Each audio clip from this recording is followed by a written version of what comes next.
Honorable Speaker, sir. Sir, I support what Leader of Opposition, Janab Jana Reddy Saab had just mentioned.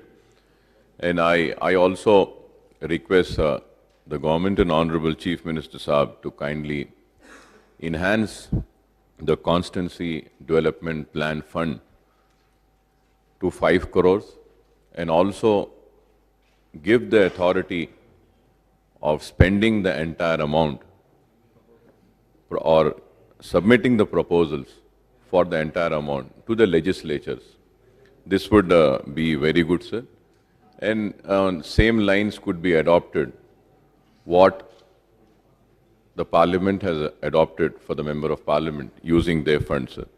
So I hope that we'll get a positive reply from the government and enhance the amount. At the same time, the planning and the proposals could be submitted and the amount could be spent by the legislature, sir. And lastly, I also would like to thank the government on behalf of my party. Also, I would like to thank the government for enhancing the salaries of legislatures, because there are many legislatures who require the enhancement and government has passed the bill. So I thank the government for enhancing the salary also, sir.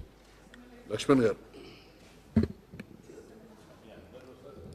గౌరవ ప్రతిపక్ష నాయకులు జానారెడ్డి గారు ప్రతిపాదించినటువంటి శాసనసభ్యులు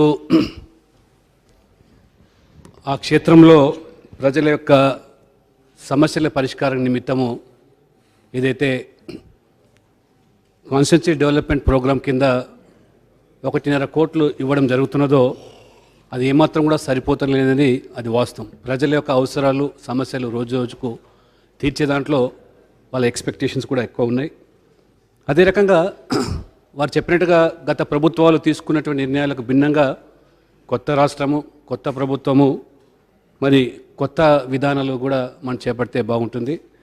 ఆ పూర్తిగా ఆ యొక్క constituency development programme 5 కోట్లకు పెంచడమే కాకుండా ఆ పూర్తి స్వేచ్ఛను కూడా ఎమ్మెల్యేకు ఇచ్చినట్టయితే బాగుంటుందని మన గౌరవనీయులు జానారెడ్డి గారు ఎందుకో కొంచెం మొహమాట పడుతున్నారు. కానీ వాస్తవంగా నిజంగా చెప్పాలంటే మన ముఖ్యమంత్రి గారు వాస్తవంగా మనసుకు వచ్చితే మాత్రం వారు నిజంగా బోలాశంకరుడే.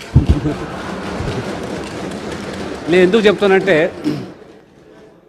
వాస్తవంగా మేము శాసనసభ్యులము ఎవరు కూడా సొంత పనుల కోసం వెళ్ళాం. ప్రజల అవసరాల కోసం ప్రజల సమస్యల కోసం మేము వెళ్తూ ఉంటాం. మేము ఈ మధ్యలో మా బీజేపీ ఎమ్మెల్యేస్ ఇంకా కృష్ణయ్య గారితో కలిసి ఇక్కడ ఉన్నటువంటి నిరుద్యోగ యువత ఎదుర్కొనే సమస్యల మీద 3 ప్రస్తావించాం. గ్రూప్ 2 యొక్క ఖాళీల భర్తీ విషయంలో మీరు ఆ సంఖ్యను పెంచాలి. ఆ యువకుల్లో కొద్దిగా అసంతృప్తి ఉంది. దాంతోపాటు ఆ సిలబస్ ఎక్కువగా ఉంది, చదువుకోలేని పరిస్థితుల్లో కొత్తగా యాడ్ అయింది. వాయిదా వేయాలంటే వెంటనే వారు మా సమక్షంలోనే మరి పిఎస్సి చైర్మన్తో మాట్లాడి వాయిదా వేయించడం జరిగింది. అదే రకంగా ఎస్ఐ పరీక్షల విషయంలో కూడా ఇంగ్లీష్ ప్రావీణ్యం అనేది దానికి ఖచ్చితంగా వెయిటేజ్ మార్క్స్ ఇవ్వడం అనేది కూడా బాగాలేదు. మేము డీజీపీతో కలిసాము. వారు ఇంగ్లీష్ కంపల్సరీ అంటున్నారు అని చెప్పినప్పుడు వెంటనే వారు డీజీపీ గారితో మాట్లాడి గ్రామీణ ప్రాంతాల నుంచి వచ్చే విద్యార్థులకు ఇంగ్లీష్ ప్రావీణ్యం ఉండదు కాబట్టి అర్బన్ ప్రాంతాలకే అది ప్రయోజనం ఉంటుంది కాబట్టి మీరు దాన్ని ఉపసంహరించుకోవాలంటే వెంటనే దాన్ని కూడా వారు మార్చుకున్నారు. అదే రకంగా కానిస్టేబుల్స్కి సంబంధించిన పరీక్షలు కూడా ఆర్ఆర్బీతో సమానంగా ఉన్నాయి. ఆల్ ఇండియా ఎగ్జామ్స్తో ఉంటే మన తెలంగాణ బిడ్డలు నష్టపోతారంటే వారు వెంటనే దాన్ని కూడా డీజీపీతో మాట్లాడి వారు ఆ వాయిదా కూడా వేడింది. భారతీయ జనతా పార్టీ తరఫు నుంచి శాసనసభ పక్షం నుంచి హృదయపూర్వకంగా ముఖ్యమంత్రి గారికి మేము ధన్యవాదాలు కృతజ్ఞతలు తెలుపుతూ ఆ యువత తరఫు నుంచి అదేవిధంగా ముఖ్యమంత్రి గారు పెద్ద మనసు చేసుకొని ఇవాళ మా అసెంబ్లీలో జరిగేటువంటి డెవలప్మెంట్స్ కానీ సమస్యలు కానీ పరిష్కారం అయితే అది మీకే మంచి పేరు వస్తుంది, ప్రభుత్వానికి మంచి పేరు వస్తుంది. ఆ విధంగా వారు ప్రతిపాదించినటువంటి దానికి మీరు తప్పకుండా సహకరించి తగు నిర్ణయం తీసుకుంటారని ప్రకటిస్తారని చెప్పి మీ ద్వారా నేను విన్నపిస్తున్నాను, అధ్యక్ష.